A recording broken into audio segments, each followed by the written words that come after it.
It's cold and wet conditions here, but if you want to go in the next round, you're going to have to play through it. We'll have all the playoff action and more coming up next, so get ready because Gridiron Glory starts right now.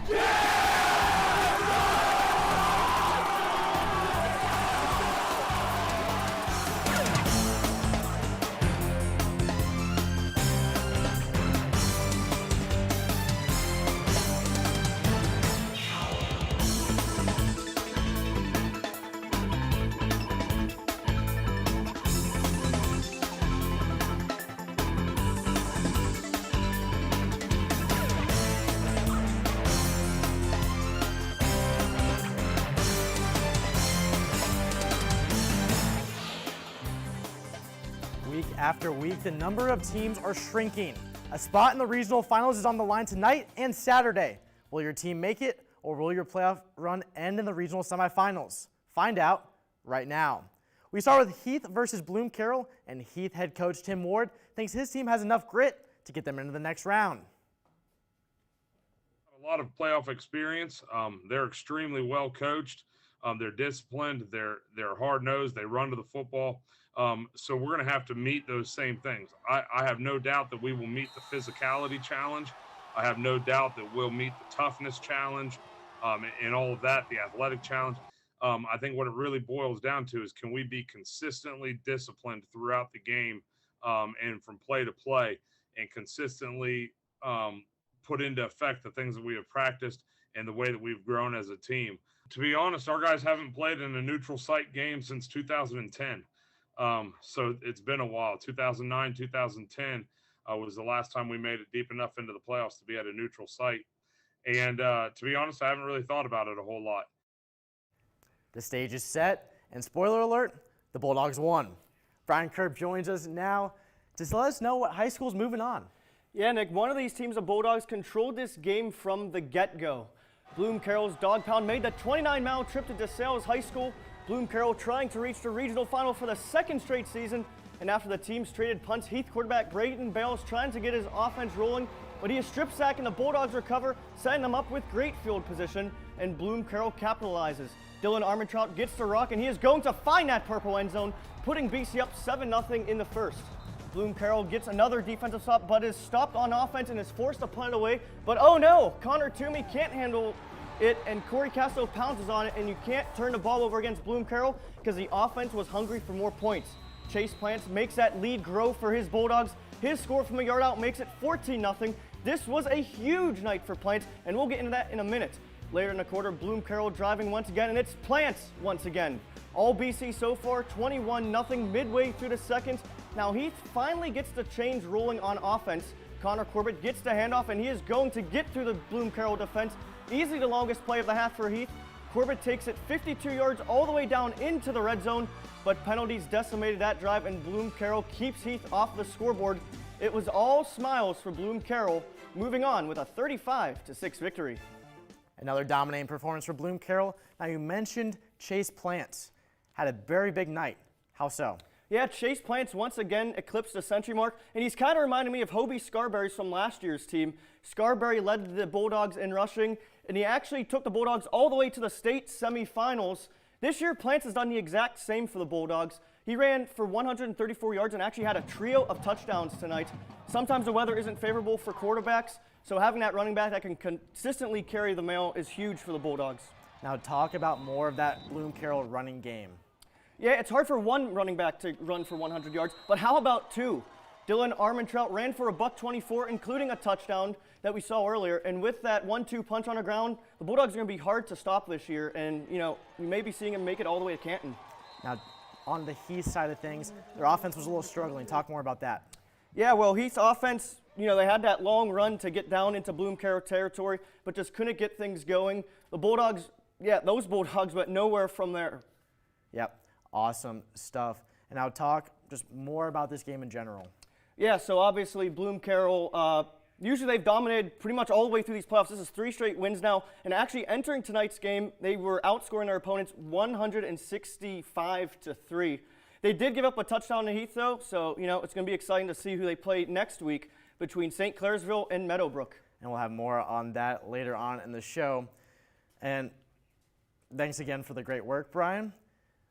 And we'll move it over to our Instagram polls, and 70% of y'all got that one right. And I will move over to our next matchup with 70% of the fans think St. Clairsville will come out on top. We'll find out if y'all were right. And we'll see if they were able to beat Meadowbrook. We have Alex Porter and Bryce Stinson to let us know who was right. How are y'all doing? Witnessed a matchup between we both witnessed a matchup between Meadowbrook and St. Clairsville, and in the regular season, both of these teams had a combined 3 losses. What was hyped up to be a great game started out quite slow. Only one team was able to gain momentum in this one. Heading over to Indian Valley, where the Meadowbrook Colts are coming off a come-from-behind victory over the John Glenwood Muskies. And the St. Clairsville Red Devils are coming off a blowout win against Carrollton in the regional quarterfinal. Josh Huff hits Ty Griffith over the middle to get things going for the Colts, but the drive would stall out. Both teams struggled to get going on offense while the defenses were balling out. Perfect example right here from the Colts as they stop the Red Devils on second down, but on the following play, it's all Jacob Jordan. Perfectly set up screen pass to Jordan, and he is just so elusive. That right there is 40 yards to the house, but that's not the last you'll be hearing about him. Into the second quarter we go. It's the Jacob Jordan show. With 1 touchdown under his belt, he's searching for a second. He was the focal point on this drive, running the Red Devils deep into Colts territory. Red Devils head coach Brett McLean finally gives Jordan the house call. He fights through tacklers on his way to the end zone. Tutty number 2 for Jordan, and St. Clairsville rolls up 14-0. That would be the halftime score, but St. Clairsville smells blood. Another read option from the Devils that even tricks me. I finally get the camera back on Jordan, and he is gone. The Red Devils were just too much to handle as they beat Meadowbrook in the regional semifinal 35-0. So just in the end, a tough loss to Meadowbrook, and they just had no answer for St. Clairsville. Yeah, Alex, no answer is right for St. Clairsville. Their offense was on fire all day, and that was because of Jacob Jordan. Sticking to the theme of Jordan, he was the workhorse tonight for the Red Devils. Another important thing to point out is how much of an emotional leader he was today. After a fumble he gave up early in the game, he was visibly upset, but he responded. Jordan finished the game with 180 total yards and 4 touchdowns. If we had a performance of the night segment, he'd be a nominee. Of course, Jordan was a star for St. Clairsville tonight, but don't let his performance overlook the fact that Brett McLean really utilized QB options tonight. Because of that, Logan Shields and Drew Sepsick were huge contributors on the ground as well. They definitely tricked Meadowbrook's defense a few times, which helped catapult them to great field position.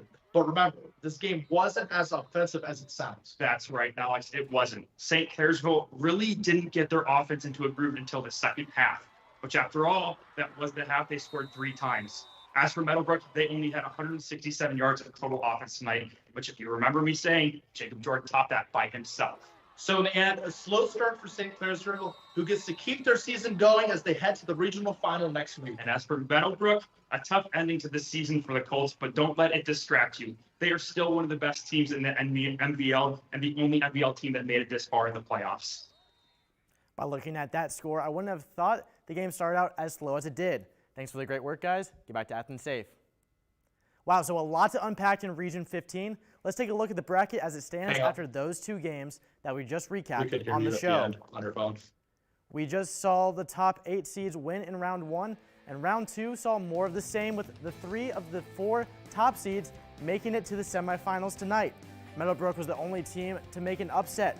You saw those highlights last week, but as Gridiron Glory viewers watched just before this, both Bloom-Carroll and St. Clairsville move with convincing victories tonight. That sets up this game for all the marbles. Bloom-Carroll, St. Clairsville rematch from last season. Didn't go how we anticipated last season as Bloom-Carroll went to St. Clairsville and won 40-0. This season will be the rematch that everybody has wanted all season long. These 2 teams have played like the best teams in the region all season and now get to settle it on the gridiron.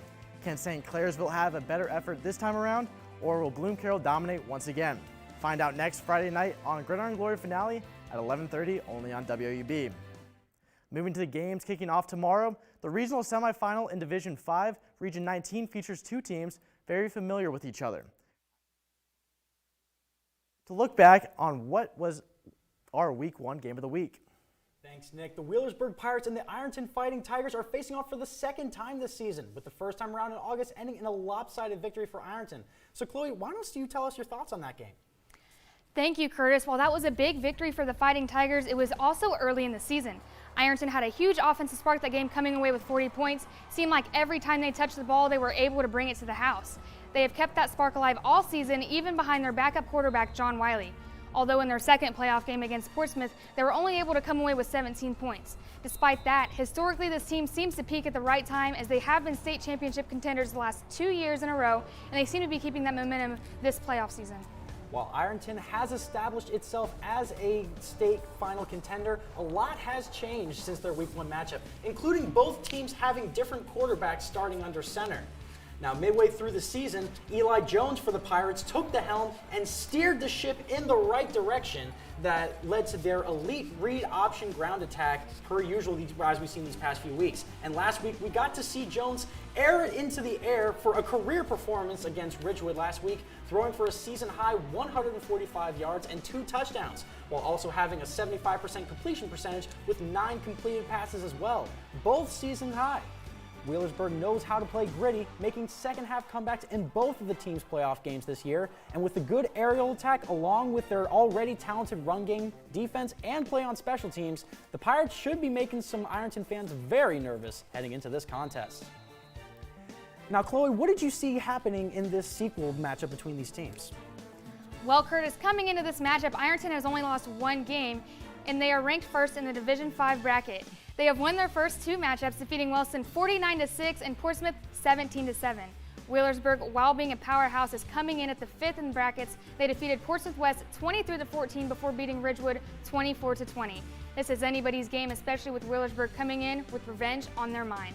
You're definitely right about anybody's game, and with its spot in the Elite 8 of Division 5 on the line, this rivalry game between Ironton and Wheelersburg could be one for the ages. Kickoff is set for tomorrow at 7:15, with the neutral site game taking place at Portsmouth Trojan Coliseum. Nick, we send it over to you. This will definitely be a game I'll keep my eyes peeled for. I can't wait to see how that region shakes out. Thanks for the great work, guys. And where can you find our coverage games from Saturday? On our social media platforms. We'll have game recaps on our Twitter. All of our reporters will be tweeting updates as well. For our written content, head to woub.org/gridiron. Our Instagram has you covered for pictures as well as other cool stuff like Wallpaper Wednesdays. Moving on to Division 7, last week we saw a lot of crazy action in Southeast Ohio. I'm now joined by Zach Paquette to break down Region 27. Yeah, Nick, thanks, Nick. We saw a lot of craziness with the teams in Region 27. Sugar Grove was the site of the first major upset in this region as River knocked off second-seeded Byrne Union in a dominating fashion. The Rockets' high-powered offense was held to just 21 points, while the Pilots' offense ran all over the Byrne Union defense, putting up 53 points. River moves on 53-21. And in the 4 versus 5 matchup, this game came down to the final minute. Bryce Downs and Trimble jumped out to a 28-14 lead in the second quarter behind 4 rushing touchdowns and over 200 yards rushing for Downs in the first half. The East Knox Bulldogs refused to quit and found a lot of success in the air. Peyton Lester and Shane Knepp connected for 4 touchdowns, including the game-winning touchdown right here to give the Bulldogs the 35-28 win over the Tomcats. Next up for the Bulldogs is Newark Catholic. I spoke with Green Wave head coach Ryan Aiello and linebacker Elijah Wallace on how they plan to stop the aerial attack from East Knox. They're a good passing team, so we got to make sure our pass coverage is good, and we'll make sure that we do what we do every week, which is hustle to the football and make plays. I think they got a tremendous passing attack. They do a lot of different things, different levels, the way they space you out. They got a good core wide receiver group. You know, I know you mentioned the pair, the one pair there, but they got 3 other kids that I think do a very good job. And I tell you, then they can transition into a 3-back set and try to run the ball right down your. So Zach, does East Knox come into this game as serious a threat for the Green Wave? Yeah, Nick, I would definitely say so. As Coach Aiello said, East Knox's offense is all about a balanced attack. The Trimble Tomcats did a great job limiting the run, which forced the Bulldogs to pass the ball more. And fortunately for East Knox, it worked out really well for them. Peyton Lester had a great outing against Trimble, and what stood out to me the most about his game was his accuracy and patience. Lester was willing to hit the short routes, let his playmakers get some yards after the catch, and when the Bulldogs did decide to take shots down the field, Lester was there to lead his receivers and put the ball in places where only his receivers could go up and get the ball. You heard me mention his name before. Shane Knapp had 4 touchdown catches against Trimble, and I'm sure he'll be looking for more against Newark Catholic. And Newark Catholic's pass defense will have to be on point on Saturday night, but at the same time, they can't fully abandon defending the run because the Bulldogs can do that as well. You mentioned River beating Burnt Union. Who will they face in the next round? Yeah, the Pilots will take on the 3rd-seeded Shadyside Tigers next round. The Tigers beat Waterford last week 27-13, but Shadyside starting quarterback did go down with an injury in that game, so the Pilots could be catching a break against the Tigers. The winner of that game will play the winner of the East Knox and Newark Catholic game next week for the regional final. Yeah, Zach, sounds like both the Tigers and the Green Wave could be facing some tough opponents. Thanks for the hard work. As we just saw, there's plenty of talent coming out of Division 7. This season, we've got our eyes on these stars and athletes and more to represent our all-GG team. Next Friday, on the Gridiron Glory season finale, we're honoring 50 of Southeast Ohio's best players. Tune in November 19th at 11:30 p.m. for the big reveal. We'll also prepare to show off starting lineups, honor one Coach of the Year, and of course reveal the Player of the Year as voted on by the fans. Another key Saturday matchup is between the Fairland Dragons and the West Jefferson Rough Riders. Reporter Aiden Crowley is here to break this one down. Nick, we might see the Dragons tested for the first time this postseason. Fairland has outscored their opponents 105-28 in their first 2 playoff games. This Dragon team can get it done in a number of ways. Against Buckeye Trail in round 1, it was the ground game. J.D. Brumfield was as good as advertised, rushing for 197 yards and 4 touchdowns. In round 2, sophomore quarterback Peyton Jackson grew up in front of Fairland faithful's eyes. Jackson was 12 for 19 for 269 yards and 5 touchdowns. I would expect the Dragons to lean more on the run game in round 3, but don't be surprised if Coach Cunningham decides to play the hot hand. On the other side of the ball, the Fairland defense will have their hands full with an air raid attack led by Tyler Busher. Despite their dominant showing a week ago, the Dragons still gave up 348 yards through the air. Fairland will have to make adjustments in the secondary to slow down the Rough Rider QB, who has 3,401 passing yards and 34 touchdowns this season. If the Dragons can limit Busher's touches by controlling time of possession with the run, I like their chances in this matchup. And Nick, you never want to get caught looking ahead in tourney time, but with a win Saturday, the Dragons will play the winner of Fort Frye and Barnesville. Thanks for the great work, Aiden. Speaking of Fort Frye, they returned a senior leader last week after an injury had him sidelined for almost 2 months. Jack Demler has more from Beverly.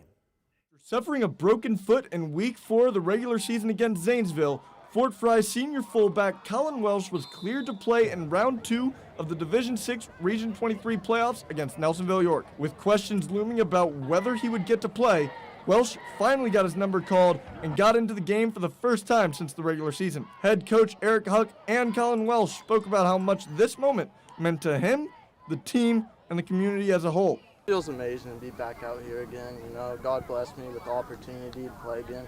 You know, back in Zanesville when I got hurt, it felt like surgery, everything going wrong. It felt like I wouldn't be able to play again, but I was just blessed to be back out here again. Real special. He's worked really hard to get back, and to see him get in the game and have some nice carries, and just for him to do that is special. They've been so supportive of me. This community brought me in, and they just support me through everything. Welsh finished the game with 21 rushing yards on only 3 carries, all of which came in the late stages of the 4th quarter.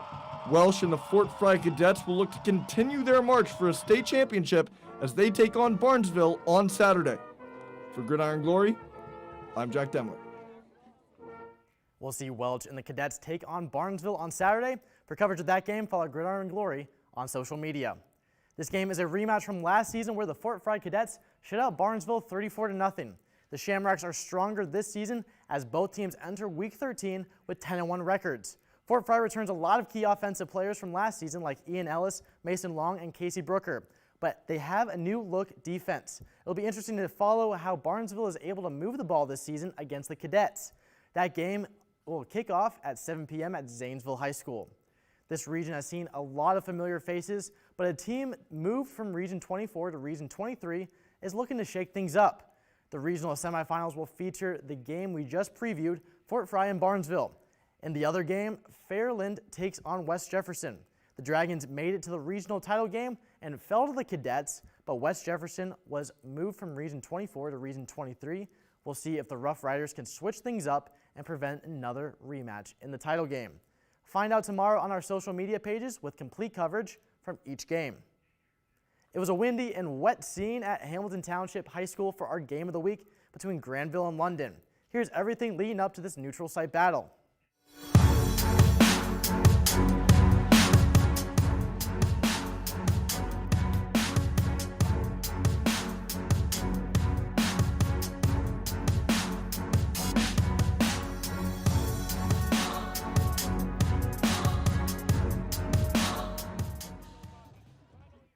Let's see how Granville and London fared in the rainy weather. Reporter Cedric Granger was at the game to see who came out on top. Nick, the weather may have been terrible today, but the play on the field between these two teams was sensational. The Blue Ace crowd was packed in tight for this playoff game, and those spectators saw a score in the first quarter as Carson Crouch dealt a deep ball to Christian Hilton, who breaks a tackle and reaches the end zone, giving Granville a 7-0 lead early. London responded late in the second quarter with an Isaiah Jones 7-yard touchdown to decrease their deficit to 1. However, with under 20 seconds left in the second quarter, Devin Haley finds some daylight on the far sideline and then cuts right and adds blockers. Both Miles Eckenrode and Caden McDermott throw key blocks, and Haley sprints to the end zone for a huge score. Then on the PAT, Granville would deal the Red Raiders a 2 of spades as they convert the 2-point conversion, making the score 15-6. Skipping to the fourth quarter, the Red Raiders dial up a screen as Dylan Combs finds his fullback in the flat for a huge score. The 2-point conversion was good, making the score 15-14. And on their last drive, on fourth down, London attempted a deep pass that was broken up by the Granville defense. The Blue Aces win 15-14. That seems like a fantastic game, Cedric. Now talk to us about the quarterback situation for Granville. Nick, there was a huge surprise at the starting quarterback position tonight. During the first round of the playoffs, quarterback Carson Crouch went down with an injury. Despite this, Crouch suited up for the Aces and completed a trio of passes, including a pass for a first down and one for a touchdown. Wide receiver Connor Burkle stepped up early for the Aces with 2 catches to get the pass game going. Speaking of stepping up, Devin Haley had a bevy of strong runs to keep Granville's offense churning once Crouch was sidelined in the second quarter. How did the defense look for Granville compared to London? Both defenses did fairly well. However, the Blue Aces were just a bit better on the day for one main reason. They made the Red Raiders turn out every yard. I only counted one play of over 20 yards for the Red Raiders all day as the defensive line and linebackers tackled exceptionally all game. The Granville defense also stood tall on key downs, such as fourth down in their own red zone during the fourth quarter, which proved to be a key stop in the game, as well as the final drive where the defense was needed the most. As a result, the Blue Aces were able to celebrate a huge victory.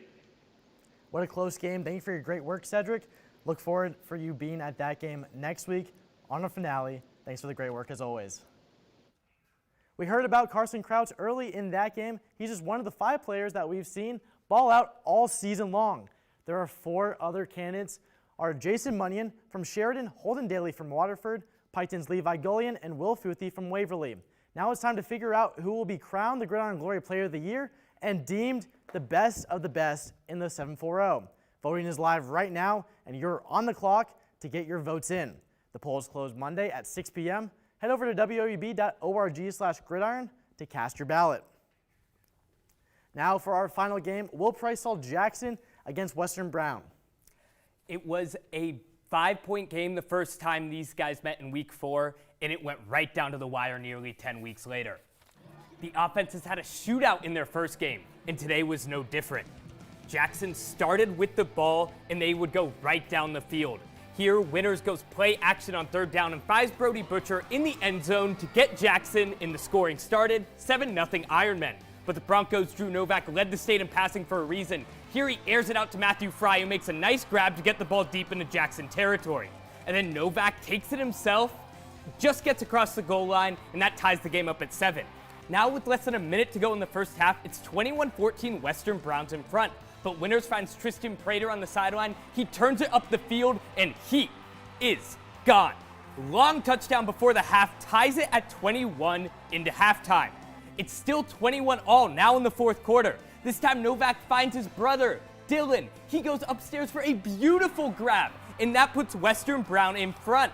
A big run by Winners got Jackson back down the field, and Eli Browerman punches it in on 3rd and goal. That ties the game up at 28, but the Broncos get the last laugh.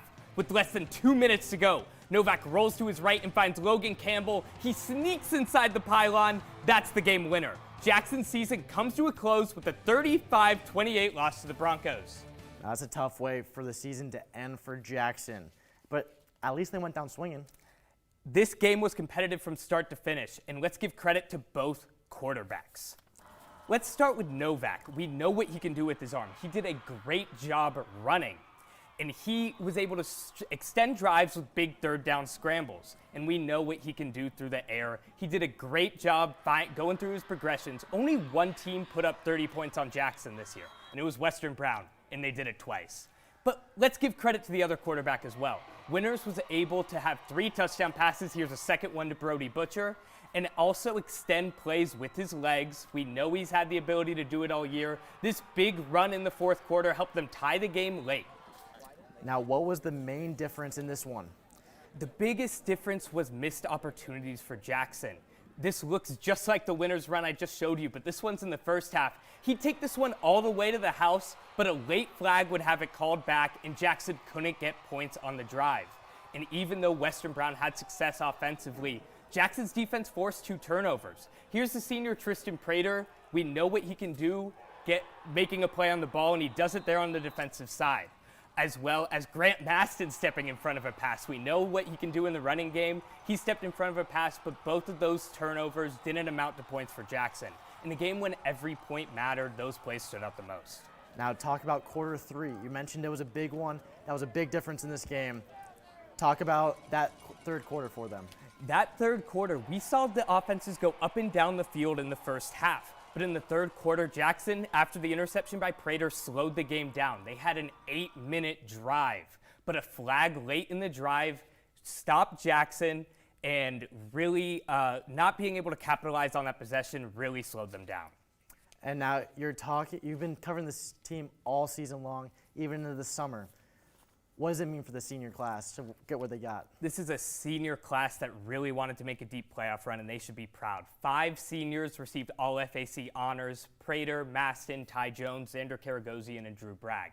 Those guys all made a big impact on the defensive side of the ball. The unit was hit big by losses. While this loss will hit them hard, that senior class, this team has no reason to hang their heads. Will, thanks for the great work as always. Now taking a look at that region after tonight's games, it was a chalky semifinal round as the 6th-seeded Western Brown was the only team not in the top 4 to crash the semifinal party. As you just saw, the Broncos weren't scared of being the lower-seeded team as they advanced to the regional finals against Granville. That sets up the regional title game between 2 teams looking for their first ever Final Four appearance in school history. Granville has been balanced offensively with Gridiron Glory Player of the Year candidate Carson Crouch, while Western Brown will be led by Drew Novak, the nation's leading passer, coming into the night. Well, we made it to the end, and what a week it was for high school football. We'll see you back next week for the finale. There's nothing better than Friday nights and Gridiron Glory.